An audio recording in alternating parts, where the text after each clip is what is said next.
All right, what's up, everyone? We're back with another episode of the Jellison podcast, and today I have the director of physical therapy at the UFC Performance Institute, Heather Linden. Heather, how you doing? I'm doing great. Thanks for having me today. Yep, for sure. Thank you for doing this. So, how have you been handling this whole pandemic? It's actually been really great. I mean, not many people can say that, but for me, I mean, I've been a clinician for 15 years, and to be able to back things up, and because we couldn't do as much hands-on, being able to look at research, being to pull analytics, study statistics, and kind of do all the nerdy things that we like to do, gave me that time. It also gave me time to work with my team and really collaborate on a journal that we're writing that's going to have a lot of MMA trends and things that we're seeing during camp, outside of camp with these athletes. So it was actually a really nice time to slow down and get some administrative work done. Yeah, if you use it to your advantage, it's a great time to get some things done. Yeah. Have you had to do any virtual meetings with any athletes?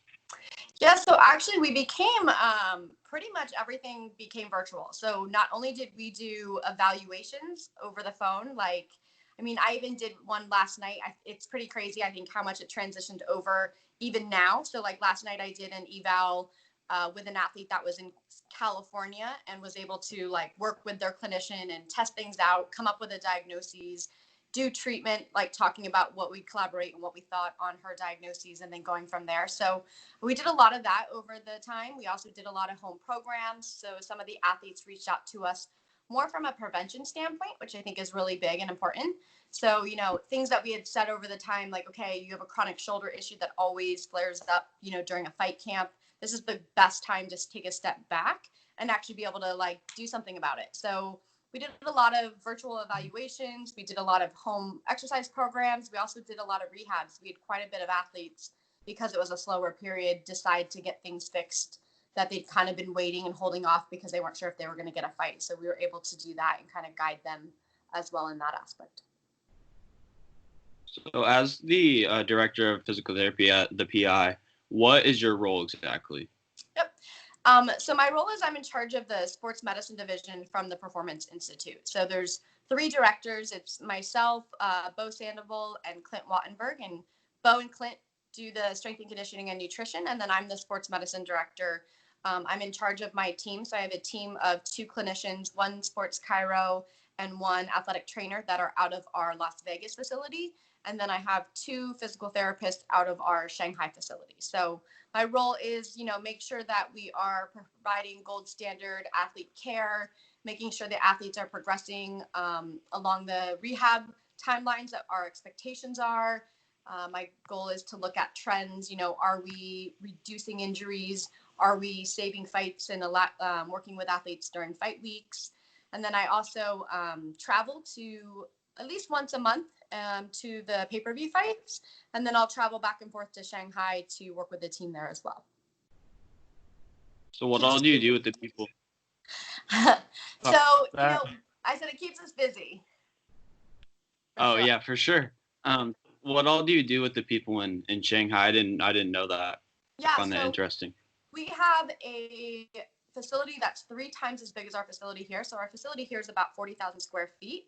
So almost 120,000 square feet facility that is, next level, probably the best performance center I've ever seen. They have cryo chambers, they have underwater treadmills, they have AlterGs, they have this amazing facility. And we kind of took the team here in Las Vegas and then mimicked that over there. So we have sports science, we have strength and conditioning, we have nutrition, we have sports medicine, over in the Shanghai facility. And it's a little bit different than ours, is that we have athletes that actually live there and train there. So they're trying to get a UFC contract so they could be amateurs or just starting out in their professional career. We had anywhere from 25 to 40 athletes living and training out of the facility. So we have coaches there as well. We have MMA coaches, jiu-jitsu coaches, striking coaches that are there. And every day, they come in and they train. The sports medicine team covers the training sessions. So if there's any injuries that occur, they're up there working with them. And then they're also in charge of the rehabs. And then any UFC contracted athlete has free access to that facility as well. So it's very similar to Las Vegas. They can come and get diagnostic baseline testing done. if they have a rehabilitation, they can come and stay for a short period of time or a long period of time, whatever is necessary to get them back to fighting. So it's kind of a mix of both, not only younger athletes, developmental, but also UFC athletes that are based on that side of the world can utilize that facility. So when you go there, is there a language barrier that you kind of have to overcome when you're working with athletes? Yes, I definitely Google Translate has become my friend when I've been over there. But I will say you start to pick things up. You know, I once did Physicians for Peace and went down to Dominican Republic and worked with prosthetics and amputee patients. And, you know, when you're thrown into it, you start to realize, you know, talk the lingo of medicine that they get. We also have a board that's all the translation of like what pain is, what stiffness is, achiness. So we kind of did that because my super, like the guy that's in charge there for me, he's from England. So, you know, he speaks a little bit because he was traveled kind of over there, worked for various teams on that side of the world. So had a little bit of knowledge of it, but we definitely utilized that. And then the second girl that's over there, she is from China. So she's kind of the one that we lean on when it comes to like a really thorough eval, being able to definitely talk and communicate with them. But they also are really good at speaking English. I mean, it's pretty easy around the world and they're really pretty good at it. So there's definitely a few, you know, you can understand what their facial expressions are when you're working on them and if it's painful and things like that. It's the universal language, I guess, right? Emotion and seeing what's on their face, but it's pretty amazing. So what does like a typical week look like for you at the PI? So it really depends. Like right now, obviously we're cranking out these fights. So this is our third week that we've had on fights. So right now it's a little bit different. In the morning, what we do is we arrive to work around 8 a.m. Starting on Monday, we have a team meeting where we discuss every patient that we are currently working with, you know, to make sure they're where they need to be from a strength and conditioning standpoint, from a nutrition, from a weight cut, from a sports medicine. So we do a really thorough meeting with our whole team every Monday morning. And then we start seeing patients. And in the morning, we see any of the resident athletes that are living here or any rehabilitations that are in town working with them. We'll see them through about 2 o'clock. And then we have a really deep cleaning that comes in. And then the athletes that are on the fight card are allowed to use the facility from 2 to whenever we really need to get the job done. And that's kind of what our day-to-day looks like right now. The mornings are rehabs. The mornings are athletes that live here. You know, if they have something that comes up bugging them, we're seeing them. And then we switch over and all the athletes that have been tested kind of get in this small bubble and they're the ones we work on in the afternoon and evenings. So that's kind of Monday through Friday. You know, once Friday comes, whoever the clinician is assigned to this fight week, so like last week I was assigned to it, you then become retested and then you're quarantined for 24 hours with the athletes leading into the fight. And then you service them right up until they pretty much leave to go to the fight if needed. Other weeks, you know, if I'm on the road for a fight week, it's all day. You have about 26 to 30 athletes there. You also have guest fighters that will be in doing different sponsorship events and things like that. And you will be seeing them, helping them with their rehab. So maybe a guest fighter, you know, had a shoulder injury. So you're going to do their rehab during the day. And then you pretty much work until all the athletes are seen. So like some days you've seen 8 to 10 and other days you've seen 18 to 20. So they're really long days when it comes to a fight week. But otherwise, typically we're, you know, athletes coming in day-to-day rehabs. We'll have athletes that'll move to Vegas for 6 months and do their like ACL rehab with us. We have athletes that, you know, had an injury that just wasn't getting better. They wanted a second opinion, might come in for a week or two. And then we also have athletes that will call us and do baseline testing. So we can find areas that they can improve on. Are there any differences between, so say like someone on this card this weekend, Andre Feely, he would come in like Monday, Tuesday. Would there be a difference between what you did with him early in the week compared to like say yesterday or today? Yep. So absolutely. First and foremost, whenever I'm working with athletes, if they haven't had something done before, I definitely don't recommend towards the end of the week trying something new. So if they've never had dry needling and they don't know how their body's going to respond, that wouldn't be the best treatment mechanism that I would use. I'd go more to soft tissue or things that they're familiar with. If they come in with a bit of an injury, on Monday and Tuesday, we might be a little more aggressive, trying to, you know, get the best results out of that and then ease up. When it comes to Thursday and Friday, it's a little bit less intense. I might not use as deep tissue as I would have used on Monday or Tuesday. So we definitely modify the way we do our treatments. But I mean, I also had a fighter once that he does dry needling along all of his paraspinals, and I probably ended up dry needling using about 40 needles, paraspinals, posterior shoulders, traps, and that's what he does literally the day of the fight. And initially I was like, are you sure you want me to do this? He's like, if you don't do it, I'm going to find someone to do it. And I was like, okay, let's do what you normally do. Let's keep the same routine that you've done. I mean, he went out there, had a first round knockout, and I was like, okay, this works for him. So now every time I'm on a fight card with him, I know, we're going to do dry needling the day of the fight. And he just feels like he gets the best results from that. He feels a lot looser, better shoulder mobility. So we utilize that. So I definitely, you need to get to know your athletes and know what you're doing. You don't want to pull anything brand new out on them right before the day or two before an event. But you can do lots of things. So we definitely do help them. They come in a little bit beat up sometimes. And also with their weight cuts, all their previous injuries tend to rear their heads as well. Mm-hmm. So on like the day of the fight, what does that entire day look like for you? Do you stay up until after the fights or just until you see the athletes? So the day of the fights, if we're on the road, what normally happens is we will start doing treatments anytime around 8 or 9 when they start waking up. So I try to structure the morning as, if you're an earlier fight on the fight card, you're going to be seen earlier in the day. And as that day continues, we'll see everybody. Some athletes don't receive any treatments the day of the fight. They feel good. They're ready to go. They've done what they needed to do and put all the work in that Friday, and I won't see them. So I would say it's a slower day. I usually will see anywhere from 5 to 8 guys, I would say, on that card. I've also had athletes call me first thing in the morning, like, okay, I slept on my neck. It's really stiff. I can't look over my left shoulder, and I need to get in immediately with you. And we worked on that too. I've also been called like 3 hours before a fight where an athlete sneezed and threw out their back. And they were like, he was a title event and was like, oh my gosh, we're going to have to cancel the main event of this card.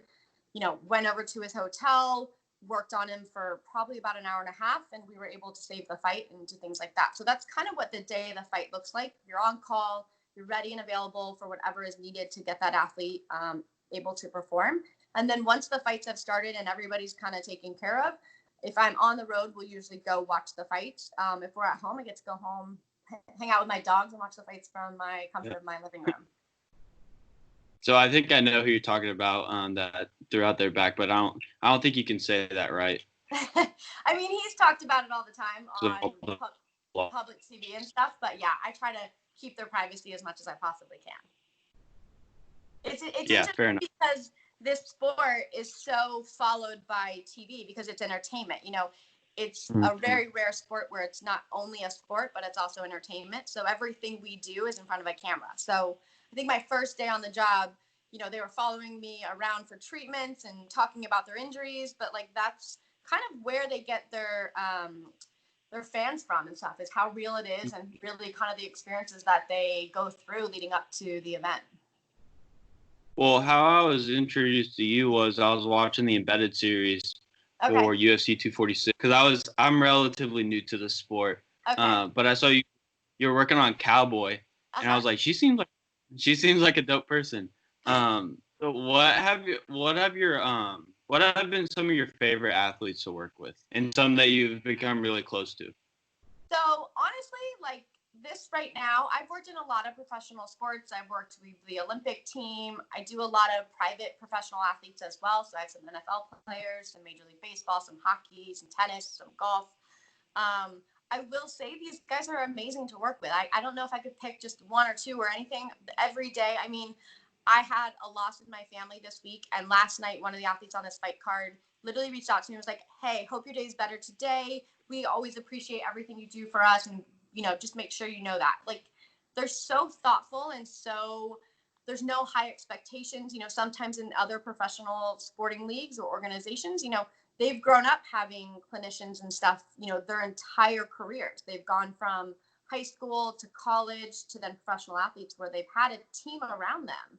So it's very new when it comes to MMA. We're kind of leading that, I would say, development when it comes to this sport, transitioning more to a performance-based sport than just the grind-out fight that used to be.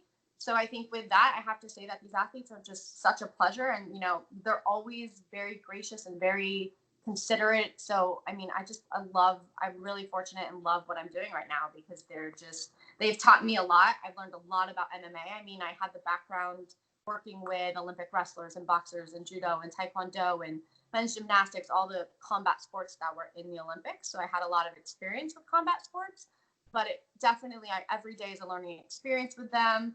You know, they're willing to guide me in ways to be a better clinician, as well as me help them from a performance standpoint and not only be reactive and treat them when they have injuries, but look at them as a whole and try to make them a better athlete. Mm-hmm. Yeah, I mean, since I've started my podcast, I've realized that MMA fighters are leaps and bounds nicer than any other athletes, in my opinion. I mean, there's like how I try to reach out to people is through Instagram or Twitter or something like that, and they've responded more than anyone. And then even if they don't want to do it, they'll say, "Hey, thanks for the consideration, but I'm not doing this right now." A lot of the other guys will, because you can see when they look at it, and then they just don't respond. It's just like, okay, whatever. But I mean, what were you gonna say? I said, I mean, that's exactly, they're very, and I don't know whether, I always laugh about it. I don't know if it's whether because they get to go in an octagon and any frustration or anything, I mean, that's their sport. You know, when everyone kind of laughs, like if you've been punched in the face or something once, you're like, okay, I've been there, know what it is. But these guys literally, I mean, they're so hardworking. They're definitely, you know, the first ones to be like, hey, did you eat today? Can I bring you a coffee? Can I bring you lunch? And I'm like, no, I'm good. It's like, yeah, but you've seen like 15 of us. And I'm like, I'm good. Let's just roll through it. You know, like they're always, you know, looking out for me as much as I look out for them, I would say. I think a part of that is how MMA is a new sport. So there's not that many fans compared to like the NFL or the NBA. So they're more welcoming to new people. I had Brendan Fitzgerald on the podcast a couple weeks ago, and he said that he didn't really watch MMA, and then he got a job commentating for the UFC, and he said that all the fighters like noticed that he was working hard to try to get better at commentating their sport, and they treated him better because of that. So I think, and it's funny. So we as a team, all of the service providers that are out of our facility, like we would do like Tuesday mornings, jiu-jitsu, rolling, just to learn the sport. And, you know, athletes like, oh my God, I want to come. I want to work with you guys. Like, this is so awesome. You know, like they're just so enthusiastic about everything. And they're always like, you know, it took a while to break down that trust with these guys because they also, you know, come from their own gyms and everything's a little secretive, you know, in the sense of, you know, you don't want your opponent to have anything on you that could help, you know, make them win. But now they're realizing that we're really not in this field for that. We are there for athlete health, safety, performance, and, you know, what might work for one person doesn't work for another. So it's a very individualized sport. So it's an individualized approach when we're working with them. Mm-hmm. Yeah, for sure. So after you agreed to do this, I was kind of trying to look around to see if I could find any other information on you, and I saw that you were working with Francis. I think it was before the Stipe fight. So what was that like, trying to work on someone that's a Viking? I laugh when it comes to Francis because Francis was probably one of my first MMA athletes because he had just decided to move to Las Vegas right when we opened. He was exploring kind of, you know, being here in the U.S., getting some more training in, and decided to move to Vegas and utilize the Performance Institute. So he was probably one of our first guys that we did a ton of baseline testing with, looked at the performance side, looked at ways to improve. But I always remember this, the minute he saw me as the physical therapist, and at the time I was the only clinician. So for about the first 6 months, it was just myself with the entire roster of 600. So, you know, he looked at me and was like, this little thing is the PT? Like, what? I mean, I'm 5'3", you know, like I'm not the biggest person ever. And I remember starting to work on him and he was like, oh my gosh, like you are so strong. And I don't know how. He's like, to this day, you're probably the one clinician that kills me. Like he works with a massage therapist as well in town here who's itty bitty as well.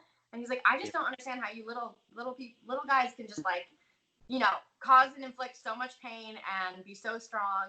So it honestly, you learn to use your body. I get that a lot because, you know, I've also worked with a few like professional linemen and stuff like that. And our bobsledders were really big bodies. And you just figure out how to use your body and you can pretty much achieve anything. And there's so many ways to achieve things. And I will say, to be 100% honest, like I struggle adjusting, Francis, because he's so kyphotic and stuff. And even my sports chiro does sometimes too. So like it's one of those things where you start learning techniques and ways that work for that athlete, and then you achieve it. And I'm also not afraid to be like, okay, hey, can you come help me with this, to my male athletic trainer if something's too big. But I honestly never had really an issue with working and handling the big guys as well.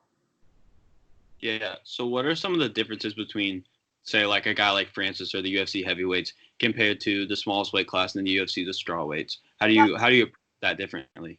Yeah, so, what we're starting to find is there's definitely some injury trends and differences on that. The bigger, the heavier weight guys, those different weight classes tend to, finish their fights earlier. They don't have as many minutes in the octagon.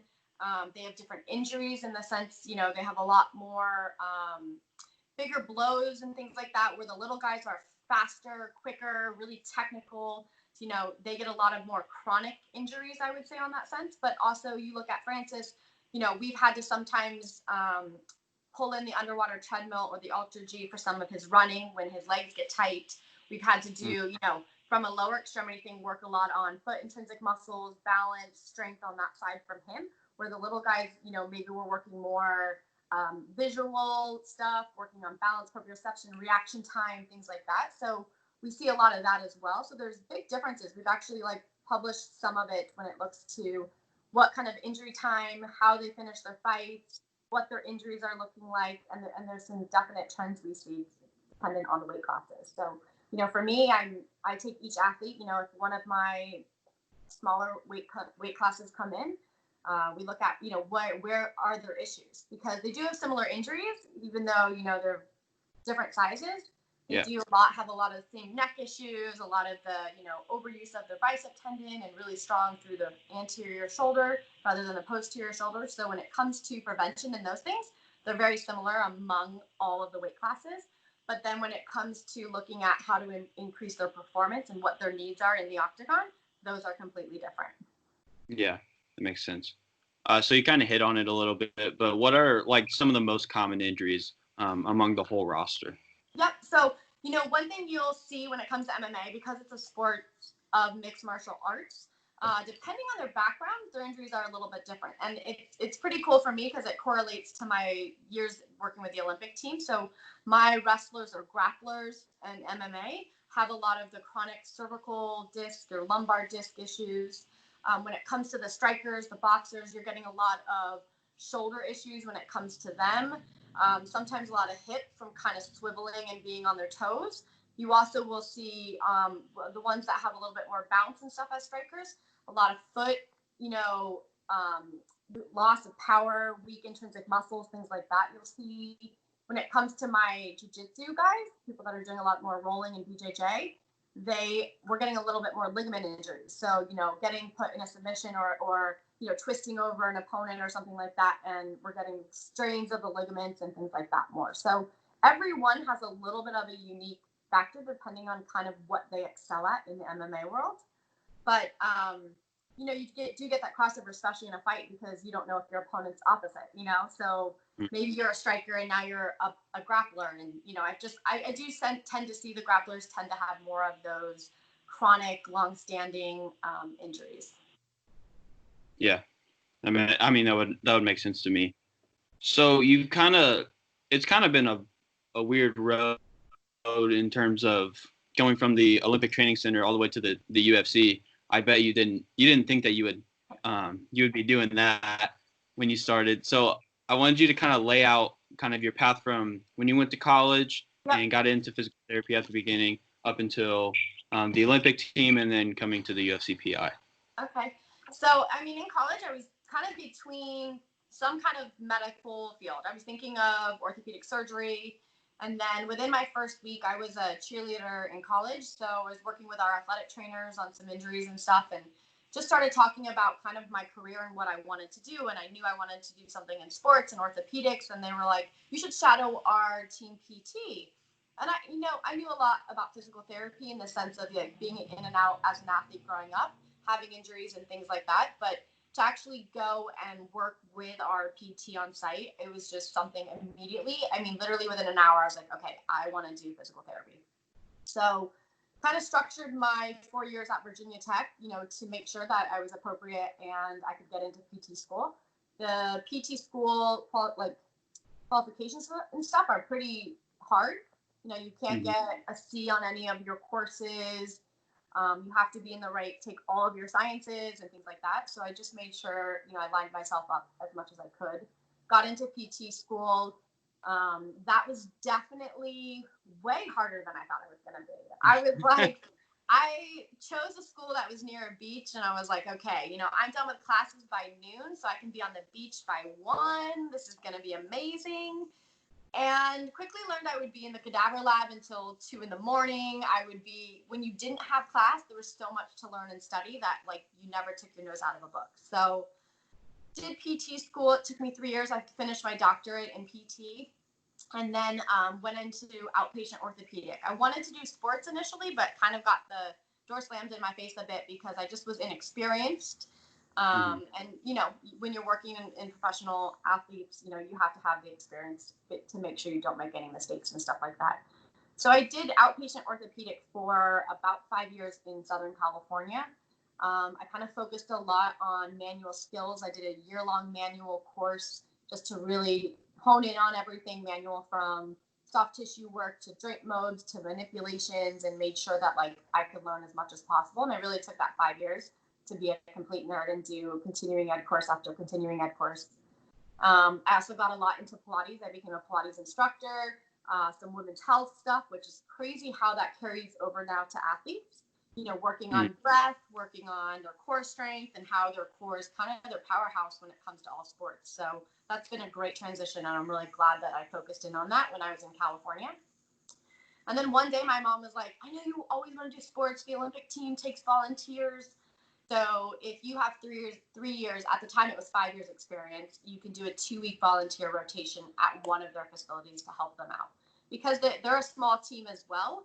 And then they have sometimes up to almost 500 athletes in. They definitely need the help. So every 2 weeks they have clinicians all over the world come in and help them out. So decided to do that. I was really fortunate that 1 week working as a volunteer, their director pulled me aside and asked if I would consider taking a job with them. Really had liked the way I looked at athletes, my treatment techniques and my skills that I had. And so pretty much I was in the moment talking to my best friend about opening up our own facility. And all of a sudden I halted everything in my life in California and applied, got the job, and moved to Colorado to work at that Olympic Training Center. So I did 3 Olympic Games. I did London, Sochi, Rio Olympics. I was a medical director for Youth Winter Olympic Games. So spent a month in Norway with winter sports. Kind of traveled all over to different international competitions with, various sports. At some point, I need to sit down and count how many sports I've worked with at this point, because it was awesome. It was just such a great experience, learning experience.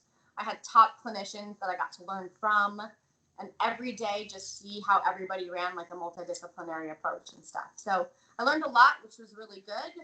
And when I got an email from a recruiter about the UFC position, I was kind of like, I don't really know anything about UFC. And they're like, yeah, but you know everything about the combat sports that roll into UFC. So if you know that, and their point was they had interviewed other clinicians that were maybe based with other professional sports, football, basketball, and they said they just didn't feel the fit was quite right because they're very different sports, an individual sport. But when I did my interview, they were quite impressed with everything I knew about combat sports, and I really took everything I learned from the Olympic Training Center and tied it into that interview, and kind of went through the interview process. And when they called me and offered me the job, I honestly couldn't turn it down. It was such a great experience, and kind of was going to escalate my career. I remember asking them, so what if no athletes show up? You're building this great performance institute, but realize our athletes are independent contractors, so they don't have to come in and listen and learn. Like, if they want to, great. And I said, what if nobody comes in? And they were like, then build your brand. And what do you want to do in professional sports? And I've always had a really big passion that I think professional sports tends to kind of just roll into the same thing every day. Athletes, a little less athlete centered, because you'll see them do the same strength programs for every wide receiver, every quarterback. But really, I mean, each quarterback is different. So why isn't each athlete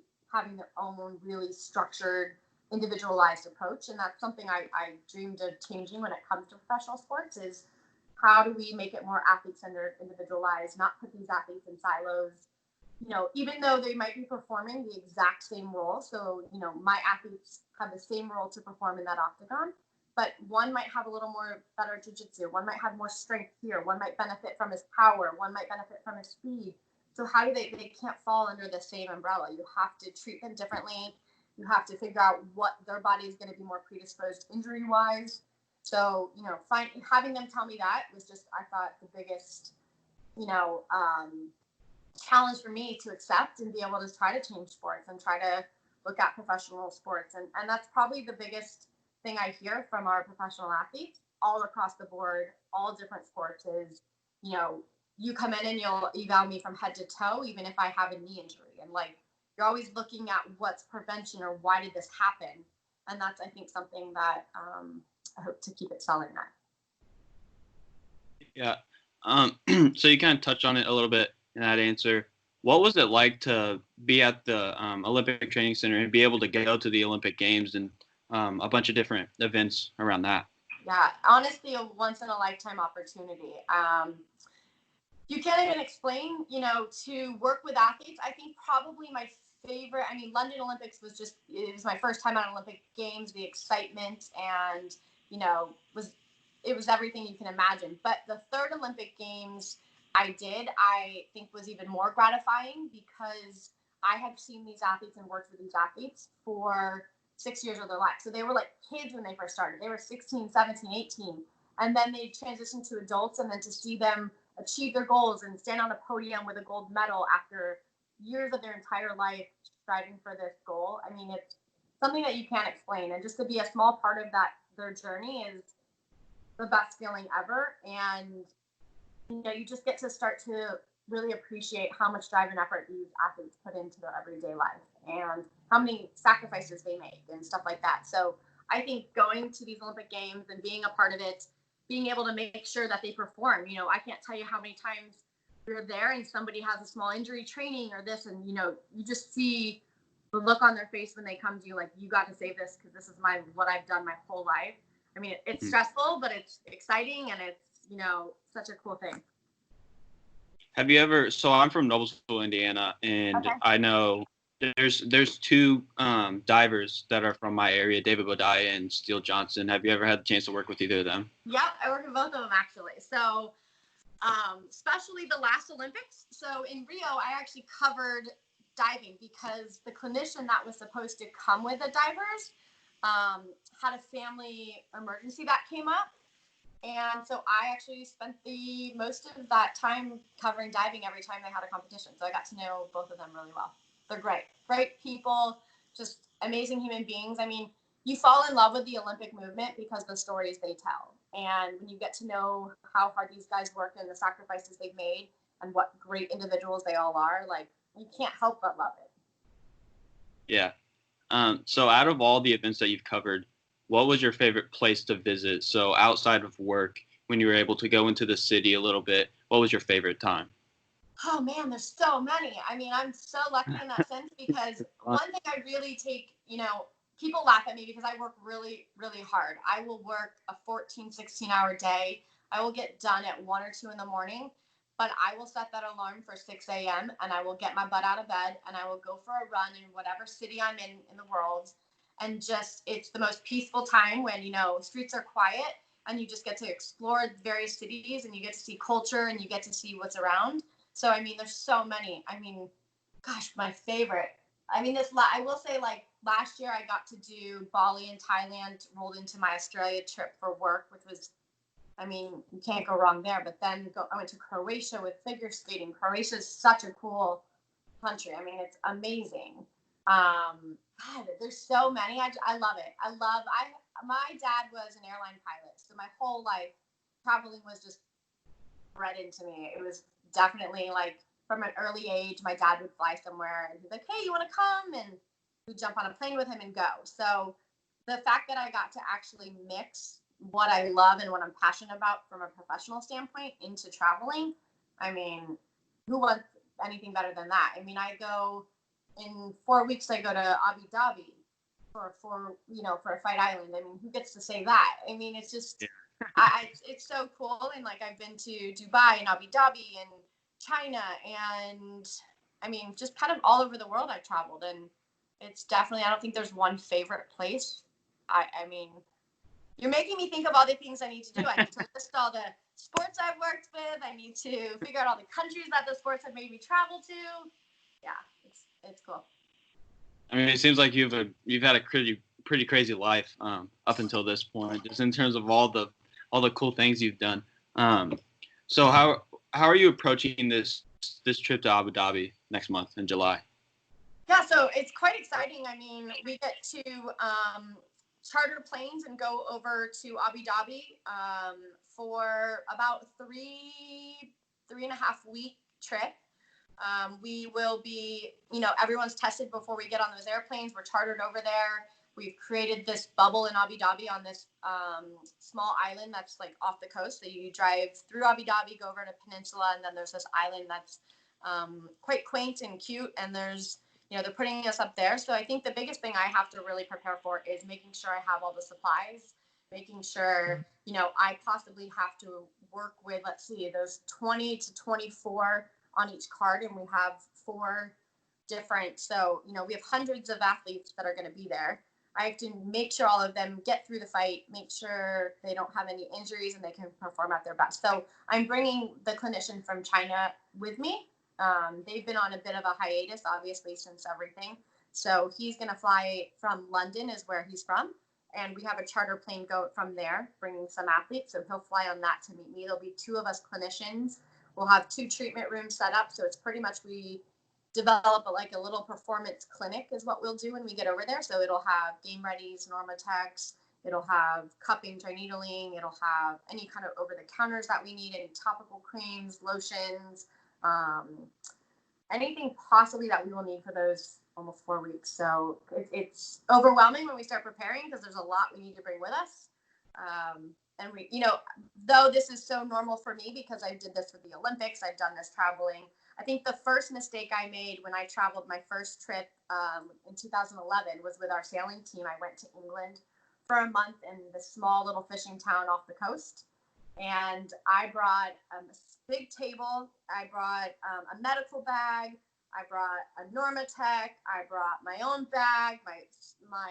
I had like 6 bags with me. And when I got to Heathrow, they're like, you need to take this bus to this train that's going to drop you off at this fishing town. Take a taxi here. And I was like, and mind you, on the train stations, there's no escalators or elevators. So you're climbing stairs to go track to track to get all your trains. I had 6 bags with me, and I quickly learned, okay, you're never doing this again. So, it's planning. It's a lot of planning. It's a lot of, making sure you pack appropriately and you still have everything in case there is something that happens while you're over there. Now, did you have to wait to know where Fight Island was up until when they announced it, or did you know beforehand? There were rumors. There's always rumors. I mean, we're in entertainment, so there's always things, people talking, you hear whispering, you hear this. I had a feeling, an inclination just from people talking and what people had said and heard, that it was going to be over in Abu Dhabi, which we have a great deal over there. They're very good to us. It's a great, culturally, it's an amazing place to visit and be able to learn more about their culture. So I'm really, really excited about going over there and, getting to spend more time. I mean, last time I was riding camels in the Sahara, I was like, so, in every experience, no matter where you go, you make the best of it, and you get to really learn a lot, not only about yourself, but also the different cultures that are around the world. So I wanted to ask you if you've ever had to work on like guys like Dana or Rogan or any of those like commentators or people that aren't fighters during fight week. Yep. So I've worked on both of them gentlemen. Actually, I think the best thing that probably happened to our facility was Dana ended up having to get shoulder surgery last year. Never in his life had he had a surgery or gone through physical therapy. So, they had asked, I've seen a few of our execs and their family members and things like that when things come up. So, they asked if I could do his rehab, and that's kind of intimidating when you're going to do you're in charge of your boss's rehab. But honestly, it was the best way for him to learn what our athletes go through. And I truly do remember it being like 1 or 2 weeks in and him saying, I don't know what I would do if I didn't have you helping me out with this rehab. And how the heck do our athletes, come back from this so fast and fight professionally and get back? So I think it was a really great step for him to understand the importance of why we are important as the Performance Institute, clinically, how we work nutrition, and just opening that relationship with Dana gave me the ability to explain what my whole team does, why we work so well together. When somebody comes in for an injury, it's just not me. Now I pull in my nutrition team, and they're making sure that athlete is intaking the proper nutrition to also heal the body. And then there's 3 other body parts that my strength and conditioning, experts are working on and getting them back so that it's a seamless transition back to sport. And then we have our sports psychologists that are working with it, and our sports scientists that are tracking heart rate variability, tracking RPEs and all that kind of stuff. So truly, it's a whole team approach. And that was, I think, the most beneficial thing I got to explore talking to Dana every day and doing his rehab back, was just, informing him. A lot of people don't know what we do. I still can't believe, there's a lot of physicians out there that are like, you don't need rehab. They just do like exercises, but they don't realize edema control, wound care, education, things like that really do make people come back from injury better and faster. Yep. So I'm gonna wrap this up. I've held you for close to 45 minutes, but thank you so much for doing this. It was a really fun time, and safe travels when you go to Abu Dhabi. Thanks. It's such a pleasure. Right. I love all your chatting, so anytime. So appreciate it. Yep. Peace out, everybody.